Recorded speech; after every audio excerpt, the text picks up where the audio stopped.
కావ్య కృష్ణారెడ్డి గారు. ధన్యవాదాలు అధ్యక్ష. ఇది రాష్ట్ర వ్యాప్తంగా ఉన్నటువంటి హౌసింగ్ సమస్య. ప్రతి పేదవాడికి కూడు గూడు గుడ్డ ఉండాలనేది చెప్పినటువంటి మహానుభావుడు నందమూరి తారక రామారావు గారు. ఆ మోటివ్తో ఏర్పడిన పార్టీ మన తెలుగుదేశం పార్టీ. గత 2019 నుంచి 24 మధ్య కాలంలో పేదవాళ్ళందరూ కూడా కాలనీలు శాంక్షన్ అయినప్పటికీ వైఎస్ఆర్సీపీ పార్టీ వాళ్ళు మాత్రమే ఇల్లు కట్టుకున్న కారణాన వాళ్ళందరూ మన పార్టీకి సంబంధించిన వాళ్ళందరూ కూడా ఇల్లు కట్టనీయకుండా ఇబ్బంది పెట్టినటువంటి పరిస్థితులు గత 5 సంవత్సరాలుగా జరిగినాయి.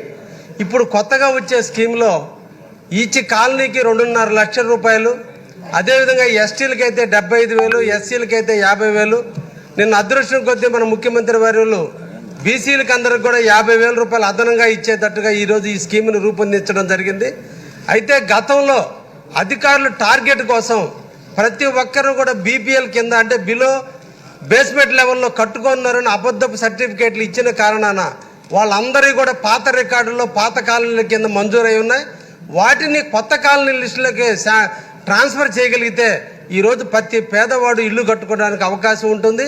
ఇప్పుడు కొత్త రేట్ల ప్రకారం ఇల్లు కట్టుకుంటారు. ఎన్ఆర్జీఎస్ కింద 30,000 కలిపితే 1,80,000 వస్తుంది.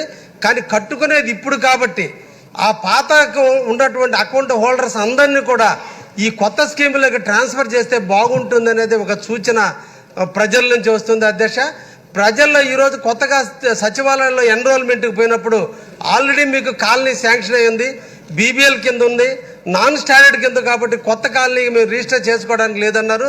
ఈరోజు కొత్త కాలనీలకి పాత లిస్టుకి మధ్య 1.5 లక్షల రూపాయలు పబ్లిక్ నష్టపోతుంది.